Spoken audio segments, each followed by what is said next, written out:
Assalamualaikum warahmatullahi wabarakatuh. Salam bahagia Bapak Ibu guru hebat.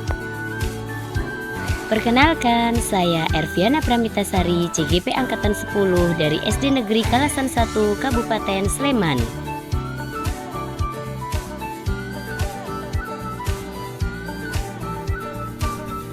Di video kali ini saya akan memaparkan demonstrasi kontekstual penerapan segitiga restitusi modul 1.4. Segitiga restitusi merupakan suatu dialog yang dilakukan oleh orang tua atau guru agar dapat menghasilkan murid yang mandiri dan bertanggung jawab. Sisi pada segitiga restitusi terdiri dari 1. Menstabilkan identitas, 2. Validasi tindakan yang salah, 3. Menanyakan keyakinan. Sisi menstabilkan identitas. Berdasarkan prinsip membuat masalah adalah bagian dari pembelajaran.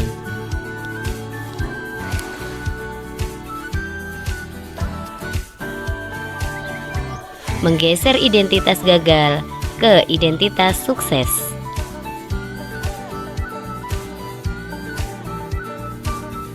Berikutnya, sisi validasi tindakan yang salah. Setiap perilaku berupaya memenuhi kebutuhan tertentu. Guru bergeser dari stimulus respon menjadi proaktif. Mengenali dan mengetahui kebutuhan murid akan memperbaiki hubungan. Menanyakan keyakinan. Murid akan menjawab pertanyaan yang mampu memunculkan motivasi intrinsik. Mengaitkan keyakinan dengan tindakan yang salah. Kasus 1. Andra bercanda, namun ucapannya membuat temannya marah hingga menangis.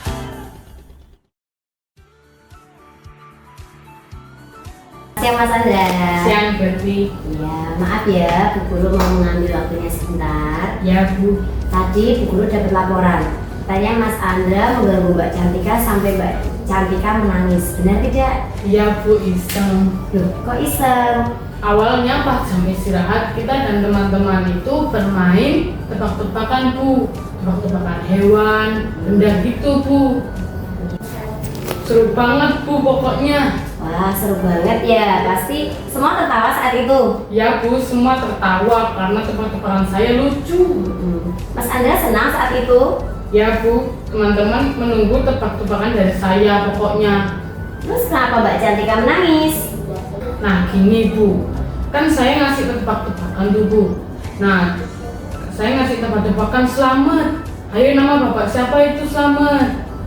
Cuma gitu aja, masa Cantika marah terus nangis Bu? Oh ya Mas, Bu Ervi itu juga senang loh main tebak-tebakan. Seru kan Bu? Iya Mas, seru sekali. Pasti Mas Andra merasa bahagia. Bahagia banget dong Bu. Oke, saat melihat Mbak Cantika menangis, Mas Andra tahu tidak kenapa alasannya? Ya Bu, saya tahu. Jadikan nama ayahnya untuk menjadi pertanyaan tebak-tebakan Bu, dan menjadikan bahan tertawaan teman-teman. Apa yang dilakukan Mas Andra itu bisa dibenarkan tidak? Tidak Bu, saya sudah melakukan kesalahan. Ya baik, Mas Andra. Setiap manusia itu tidak luput dari kesalahan. Kesalahan itu bisa disengaja ataupun tidak disengaja. Bu Ervi pun pernah melakukan kesalahan. Ya Bu. Saat kamu ngasih pertanyaan nama ayah Cantika, apa tujuannya Mas? Kan nama ayah Cantika kan selamat Bu. Jadi kalau teman-teman dengar pasti akan tertawa. Oh gitu, berarti kamu iseng ya? Ya Bu, asal kasih pertanyaan aja. Nah, langsung keinget nama ayah Cantika yang mudah dan ingat lucu namanya. Berarti kamu tidak ada niat kan dalam hati kamu untuk menyakiti Mbak Cantika? Enggak Bu, tiba-tiba langsung kepikiran seperti itu. Nah, setelah Mbak Cantika itu menangis, apakah kamu lanjutkan tebak-tebakannya? Tidak Bu, setelah lihat Cantika marah lalu menangis, saya berhenti bermain. Nah, bagus Mas. Jadi yang kamu lakukan itu setelah tahu Mbak Cantika menangis, kamu menghentikan, kamu tidak melanjutkan lagi sehingga menyakiti perasaan Mbak Cantika. Ya Bu. Oke, Mas Andra. Kira-kira nih yang Mas Andra lakukan ke Mbak Cantika itu sesuai dengan keyakinan kelas kita tidak? Tidak Bu. Tidak. Berarti keyakinan kelas apa yang tidak sesuai? Kita harus saling menghormati. Yang dilakukan Mas Andra itu menghormati tidak? Tidak Bu. Mas Andra meyakini tidak kalau menghormati orang lain itu penting? Yakin sekali Bu. Kita harus saling menghormati. Tidak hanya kita yang mau dihormati, tapi orang lain juga Bu. Ya, bagus Mas. Jadi kita itu harus saling menghormati dengan siapa saja. Kira-kira Mas Andra bersedia tidak memperbaiki kesalahan ini? Bersedia sekali Bu. Oke, kalau kamu bersedia, kamu ingin menjadi seseorang yang seperti apa? Saya akan lebih berhati-hati saat berbicara Bu, terutama saat bercanda. Jangan sampai saya menyakiti perasaan hati orang lain. Oke, kalau kamu sudah menjadi orang yang seperti itu, kira-kira apa perasaan kamu? Perasaan saya nyaman Bu, pasti tidak ada orang yang disakiti perasaannya karena saya. Saya juga akan semakin banyak teman Bu. Ya, Mas Andra, jadi setelah ini harus saling menghormati dengan siapa saja ya, jangan sampai menyakiti perasaan orang lain. Ya Bu. Ya, Mas Andra bisa kembali ke kelas.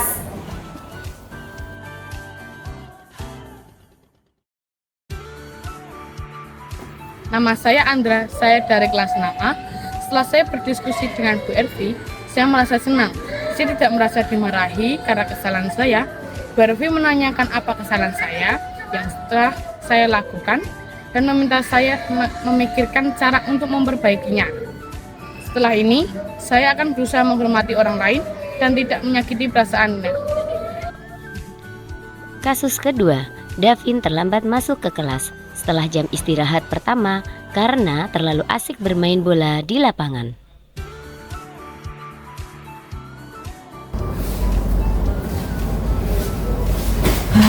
Selamat siang Mas Davin. Capek ya? Capek Bu. Ya. Kamu tahu nggak kenapa Bu Ervi panggil kamu ke sini? Tahu Bu, tadi saya terlambat masuk kelas pada jam istirahat pertama. Oh ya, kenapa kamu terlambat? Saya bermain bola Bu di lapangan sama teman-teman. Iya. Kamu senang? Senang Bu. Senang sekali ya. Ya. Terus, saking senangnya? Senangnya saya sampai lupa waktu Bu. Tadi saya sampai nggak dengar baru masuk kelas Bu. Ya, Mas. Jam istirahat itu kamu boleh bermain bebas kayak gitu, boleh sampai kamu bisa meluapkan segala kecapean di kelas. Kamu boleh sekali seperti itu. Tapi tadi kamu malah lupa waktu. Ya. Ya, sampai akhirnya masuknya terlambat. Maaf ya Bu, tadi saya terlambat masuk. Iya Mas. Jadi setiap orang itu pasti punya kesalahan. Jadi tidak hanya Mas Davin aja yang punya kesalahan, semua orang pasti pernah melakukan kesalahan. Bu guru pun juga pernah melakukan kesalahan. Ya Bu. Setelah kamu tahu kalau kamu itu terlambat tadi masuk ke kelas, terus apa yang kamu lakukan? Saya langsung berhenti bermain Bu dan langsung berlari kencang masuk ke kelas. Oh, lari kencang. Kamu nggak mampir ke kantin dulu? Tidak Bu. Wah, bagus sekali. Jadi setelah kamu tahu apa yang menjadi kesalahan kamu tidak lanjutkan bermain. Kamu juga tidak mampir ke kantin. Kamu langsung masuk ke kelas. Tadi cuci tangan belum masuk kelas? Enggak. Lupa sampai lupa cuci tangan sih. Bagus sekali. Berarti kamu sudah menyadari kesalahan kamu. Oke, Mas Davin. Yang tadi Mas Davin lakukan itu sesuai dengan keyakinan kelas kita tidak? Tidak Bu. Tidak. Kira-kira apa yang tidak sesuai dengan keyakinan kelas kita?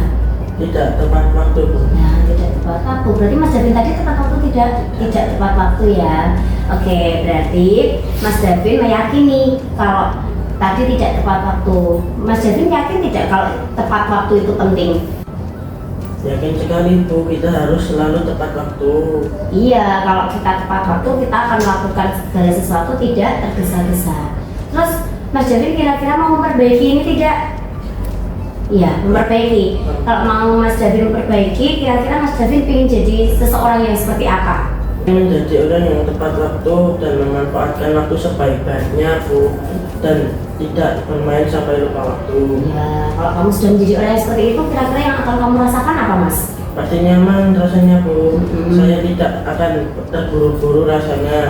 Pasti enak Bu, gak ngos-ngosan. Iya, nggak ngos-ngosan ya Mas. Jadi kalau kita tepat waktu, kita nggak akan ngos-ngosan, kita bisa memanfaatkan waktu sebaik-baiknya. Baiklah Mas David, Selanjutnya kamu harus jadi anak yang tepat waktu, memanfaatkan waktu dengan sebaik-baiknya. Jangan seperti tadi.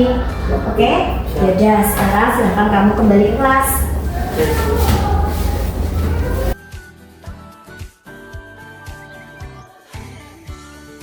Nama saya Davin, saya dari kelas 6A. Perasaan saya setelah berdiskusi dengan Bu Ervi sangat senang. Saya bisa menyampaikan mengapa saya terlambat masuk ke kelas. Bu Ervi tidak menghukum saya. Bu Ervi meminta saya memikirkan cara untuk memperbaiki kesalahan yang saya lakukan.